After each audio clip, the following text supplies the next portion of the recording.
નમસ્કાર મિત્રો, સ્વાગત છે તમારું વિડીયોમાં। તમે જોઈ રહ્યા છો દેશ, દુનિયા અને ગુજરાતના તાજા સમાચાર।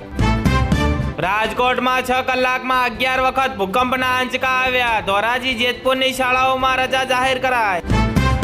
સાયલેન્ટ હીરોઝ અમદાવાદ ફાયર વિભાગે છેલ્લા 1 વર્ષમાં 600 થી વધુ લોકોના જીવ બચાવ્યા। રાહુલ ગાંધીએ ભાજપને ભ્રષ્ટ જનતા પાર્ટી ગણાવી। કહ્યું, ડબલ એન્જિન સરકારોએ લોકોનું જીવન બરબાદ કર્યું। પોલીસ ભરતીના ઉમેદવારો માટે લાલબત્તી સમાન કિસ્સો જોવા મળ્યો। જાફરાબાદમાં દોડની પ્રેક્ટિસ કરી રહેલા યુવાનનું હાર્ટ એટેકથી મોત થયું।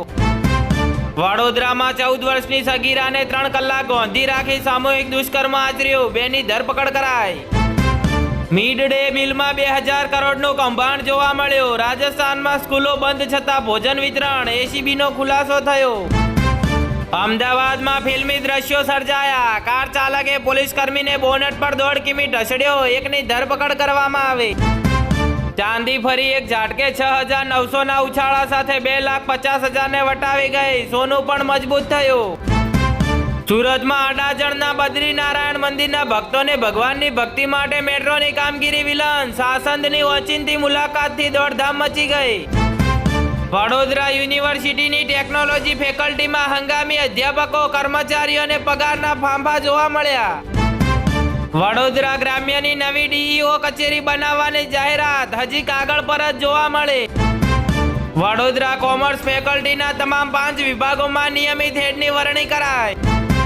સુરતના અલથાણમાં વધુ એક બિલ્ડિંગના બેઝમેન્ટ ખોદાણ કામગીરી સામે 200 થી વધુ સ્થાનિક પરિવારનો વિરોધ જોવા મળ્યો।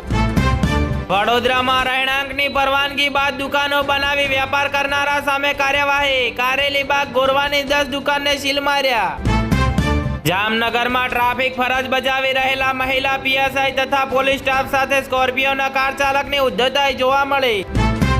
વડોદરામાં દાંડિયા બજાર વિસ્તારમાં આવેલી હોસ્ટેલમાંથી ગાંજાના જથ્થા સાથે એક શખ્સ ઝડપાયો। વડોદરામાં પાણી મુદ્દે આજવા રોડ પર દત્તનગરના રહીશોએ માટલા ફોડી વિરોધ કર્યો। જામનગરના રણજીત સાગર રોડ પર હિટ એન્ડ રનની ઘટનામાં રાહદારી બુજુર્ગનું ઘટના સ્થળે જ કરુણ મોત થયું। સુરત પાલિકાની શાળાની 2 દીકરીઓ દુબઈની આંતરરાષ્ટ્રીય સ્પર્ધામાં પહોંચી। એઆઈ શિક્ષણનું પરિણામ મળ્યું।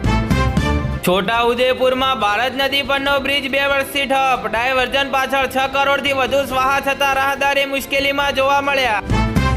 જામનગરના યુવાનને પારકી પરિણીતા સાથેની પ્રીત ભારે પડી। 2 પરિવારો વચ્ચે દંગલ, સામસામે પોલીસ ફરિયાદ નોંધાઈ। વડોદરાના માંજલપુર મામલતદાર કચેરી પૂર્ણ કાર્યરત નહીં થતા અને જર્જરિત તલાટી ઓફિસનું 5 કિમી દૂર સ્થળાંતર કરતા હાલાકી જોવા મળી। ગાંધીનગરમાં ટાઇફોઇડ વકરતા રાષ્ટ્રીય માનવ અધિકાર આયોગે ગુજરાત સરકારને નોટિસ ફટકારી। અમદાવાદના ચાંદખેડામાં જૂની અદાવતમાં દલિત યુવકને અપશબ્દો કહ્યા। વાહનમાં કરી તોડફોડ। જામનગરમાં પ્રતિબંધિત ચાઇનીઝ દોરાનું વેચાણ કરનાર એક વેપારી દંડાયો। પોલીસ ફરિયાદ નોંધાઈ। ઇન્દોર જેવું કાંડ ન થાય એટલે અમદાવાદમાં 300 કરોડના ખર્ચે પાણી ડ્રેનેજની જૂની લાઈનો બદલાશે। પંચમહાલમાં 2 ટ્રક વચ્ચે ભયાનક ટક્કર બાદ આગ ભડકી। એક વ્યક્તિનું સળગી જતા મોત થયું। મોરબી ભાજપ પ્રમુખના 700 કરોડના કાંડમાં ઈડીના દરોડા કેમ નથી પડતા? કોંગ્રેસનો વેધક સવાલ જોવા મળ્યો। ગુજરાતમાં હાડ થીજવતી ઠંડી, 4.8 ડિગ્રી સાથે નલિયા સૌથી ઠંડુ જોવા મળ્યું। સોમનાથ પર આક્રમણને 1000 વર્ષ પૂરા થયા। 17 હુમલા કરનારા હારી ગયા, આસ્થાનો વિજય થયો। સુરેન્દ્રનગરના ગોસળ ગામમાંથી ₹26.57 લાખના ગાંજાના 26 છોડ સાથે શખ્સ ઝડપાયો।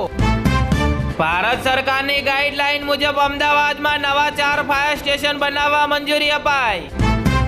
સુરેન્દ્રનગરમાં ધાંગધ્રાના જેસડાથી કૃષ્ણનગરનો રસ્તો બિસ્માર બનતા ગ્રામજનોમાં રોષ જોવા મળ્યો। આણંદના નવા બસ મથક પાસેથી એમડી ડ્રગ્સ સાથે મધ્યપ્રદેશની મહિલા ઝડપાઈ।